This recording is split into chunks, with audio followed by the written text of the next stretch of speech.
Hi అండి.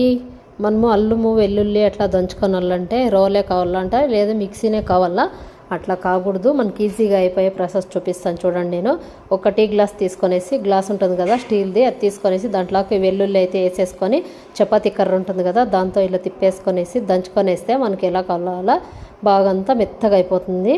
చూడండి ఎంత బాగా అయిపోతుంది. చాలా గలీజ్ కూడా కాదు, ఏమీ కాదు. బాగా చెయ్యి అయితే మూసి పెట్టుకోనల్లా. ఇది నేను చెయ్యి ఓపెన్ ఎక్కువ విడుచుకున్నాను కదా, అందుకోసమే అదంతా బయటకు ఎగురుతుంది. అట్లా బాగా నిండుగా చెయ్యి మూసి పెట్టుకొనేస్తే అస్సలు ఎగురదు, బాగా అయిపోతుంది, తొందరగా అయిపోతుంది.